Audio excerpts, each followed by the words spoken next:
जय श्री गुरु।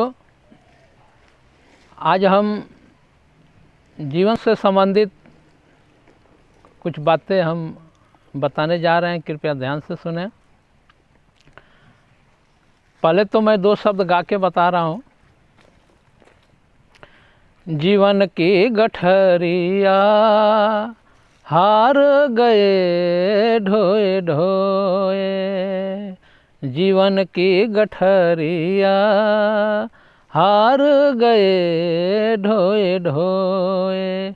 गठरी खोल कभी देखा ही नहीं, ढोता रहा रोए रोए। जीवन की गठरिया हार गए ढोए ढोए, जीवन की गठरिया हार गए ढोए ढोए। 84 के चक्र में पड़ के आदत पड़ गया भारी, जग जीवन को समझ न पाया करता रहा मारा मारी। 84 के चक्र में पड़ के आदत पड़ गया भारी, जग जीवन को समझ न पाया करता रहा मारा मारी।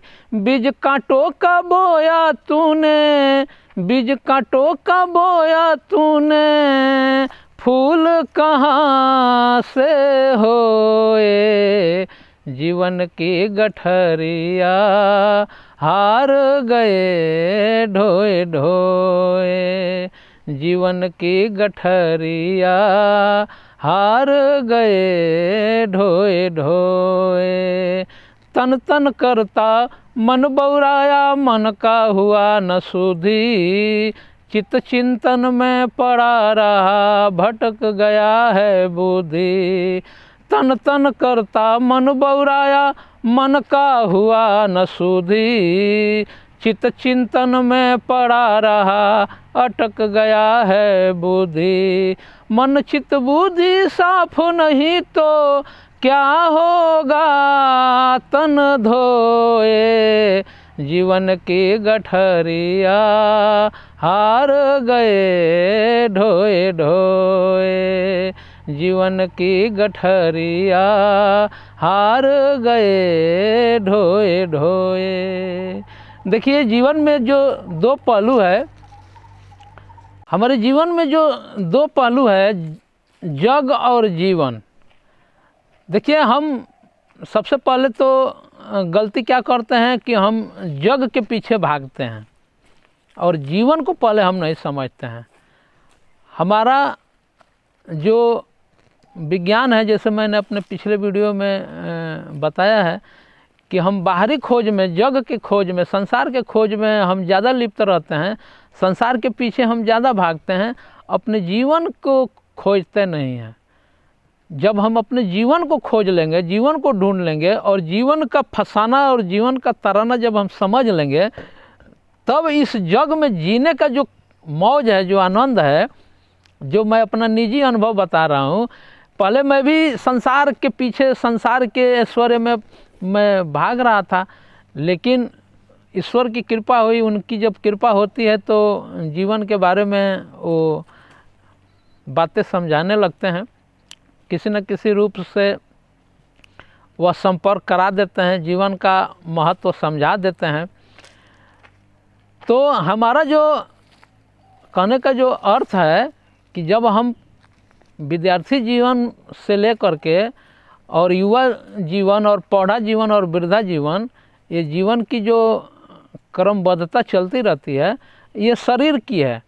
लेकिन इसी शरीर के साथ में एक अनादि जीवन है, एक शाश्वत जीवन है, एक परम जीवन है।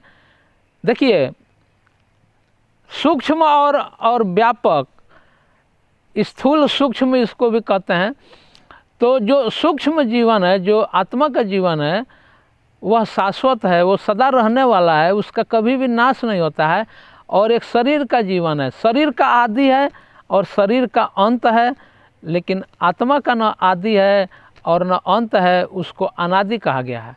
आदि अनादि का आप लोग बात सुने होंगे, लेकिन योग का अनुभव न होने से, योग का साधना न होने से, आत्म साक्षात्कार न होने से, आत्म अनुभूति न होने से, यह शब्दों का जो जाल है, इस जाल में पड़ करके बहुत सारे लोग भटक गए हैं और सत मार्ग से हट करके अपने जो दंभ का, अपने जो मनमानी का, अपना जो संसार के ऐश्वर्य का जो उनके अंदर, उनकी जो मानसिकता में धारणाएं जो बध गई है, उसी धारणा में लीन है और अपने को और पराये को सुख दुख दे रहे हैं।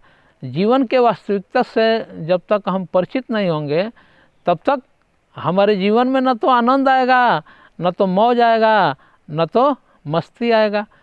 एक आनंद, एक मौज, एक मस्ती जो बाहरी है, जो क्षणिक है, जो थोड़ा देर के लिए आता है। किसी भी बाहर के मौज को उठा लीजिए, चाहे वो खाने पीने का मौज हो, या घूमने फिरने का मौज हो, या मनोरंजन का मौज हो, या और भी कई प्रकार के भोग हैं उसका मौज है, वह क्षणिक है। वह 5 मिनट का मौज है, 55 मिनट का उसमें दुर्दशा है। इसलिए जो शाश्वत मौज है, जो शाश्वत आनंद है, जो सदा रहने वाला मौज है, वह आत्मतल का मौज है। और उसको जाने बिना, उसको पहचाने बिना हम जीवन में सुख शांति नहीं पा सकते हैं, जीवन को हम नहीं समझ सकते हैं। इसलिए हम जब अपने जीवन को हम अध्ययन कर लेते हैं और जीवन के वास्तविकता से जब हम परिचित हो जाते हैं, तब हम बाहर में भी सेट होकर के अब परम सुख, परम आनंद हम भोगते हैं।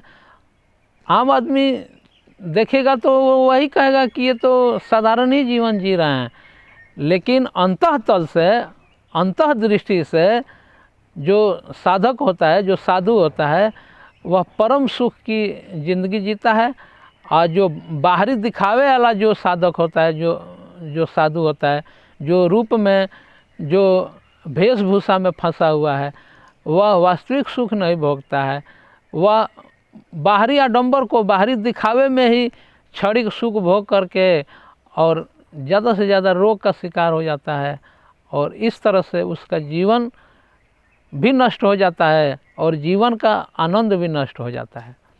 इसलिए जो परम जीवन है, जो कभी खत्म नहीं होने वाला जीवन है, जो अनंत जीवन है, जो परम जीवन है, वह आत्मतल का जीवन है। और उसको जब तक हम नहीं जानेंगे, नहीं समझेंगे, उसकी गहराई को जब तक हम नहीं अध्ययन करेंगे, तब तक ये बाहरी जीवन में तो सुख और दुख दोनों लगा हुआ है। इसमें हम जो भी अनुभव करते हैं, लेकिन हम बाहर के अनुभव को हम नहीं पकड़ पाते हैं, क्योंकि हमारे आंतरिक पकड़ जो नहीं है, इसलिए हम बाहर के अनुभव को नहीं पकड़ पाते हैं। जिस तरह से पानी के साथ में वस्तुएं बहती है या लाश बहता है, आप पानी में लाश बहते हुए, तैरते हुए देखे हैं, तो पानी में जिस तरह से लाश तैरता है, उसी तरह से इस संसार सागर में ये हाड़ मास चाम का लाश तैरता है, कहीं डूबता है, कहीं ऊपर होता है। लेकिन वह जो जीवन है, वह एक अंधकार में है, उसमें जीवन की वास्तविकता नहीं है। हम भी जब अंधाधुंध जिंदगी जी रहे थे, ऐसा नहीं है कि हम असफल नहीं थे। मैं अपने पिछले वीडियो में बताया हूँ कि मैं विदेश तक की यात्रा भी कर लिया हूँ। वह जीवन, उसमें जो क्षणिक सुख मिलता है, जो थोड़ा सा शांति मिलता है, जो स्थिर नहीं रहता है, सदा के लिए नहीं रहता है, सदा के लिए रहने वाला जो शांति है, जो आनंद है, वह आत्मतल को जानने में ही है। इसलिए मैं ये नहीं कहता हूँ कि संसार को छोड़ दीजिए और आप आत्मतल में ही रह लीजिए, इसी के पीछे पड़ जाइए। दोनों को मैं हमेशा कहता हूँ, हमारे गुरु भी हमको सिखाते थे कि बाहर भीतर दोनों को जो एक साथ चलते हुए दोनों को समझना है, बाहर का जीवन भी और आंतरिक जीवन भी। और दोनों को समझते हुए जब हम आंतरिक तल से जब हम जीवन को समझ लेते हैं, तो बाहर भीतर ये जीवन एक ही हो जाता है। तब समझ में आता है कि हमारा जो ये शरीर है, ये जो शरीर एक दिन छूटेगा, ये शरीर भाड़े का है, ये शरीर किराए का है, ये प्रकृति ने हमको दी है कुछ दिनों के लिए, और जब ये शरीर ले लेगी तो जब ले लेगी तो घर वाले रोएंगे, संसार वाले रोएंगे, हमारा आदमी था, हमारा मालिक था, हमारा नौकर था, बेचारा नहीं रहा। लेकिन उसमें समझने वाली बात यह है कि मरने वाला आदमी जब तक वो आदमी जिंदा रहता है तब तक उसको हम नहीं समझते हैं। मरने के बाद हम कहते हैं वो चला गया, लेकिन उसको ले जाके हम श्मशान में उसको दफना देते हैं, या मुसलमान भाई ले जाके धरती में दफना देता है। उसके बाद उसकी आत्मा की बात शुरू करता है। जीते जी उसके आत्मा का बात नहीं करता है या अपने आत्मा की बात नहीं करता है। हम कहीं ना कहीं शरीर और आत्मा के बीच में हमारा जो मानसिकता है वह अटक करके और भटक करके गुमराह हो जाता है और जीवन को प्रॉपर नहीं समझ पाता है। जब तक हम जीवन को प्रॉपर नहीं समझेंगे तब तक हमारे जीवन में सुख शांति मंगल आनंद आने वाला नहीं है। इसमें कुछ योग साधनाएं हैं जो मैं साधना करके अपने वीडियो में आगे मैं डालूंगा, जिससे मन शांत होता है। किस तरह से प्राण में डुबकी लगाया जाता है, क्योंकि देखिए बाहर के संसार में लोग गंगा में पानी में नहा करके आनंद लेते हैं, उससे कई लाख गुना आनंद प्राण की डुबकी में है। एक बार प्राण की डुबकी में अगर आदमी नहा ले तो फिर उसको कहना नहीं है कि फिर जीवन में आनंद किसको कहते हैं, मंगल किसको कहते हैं।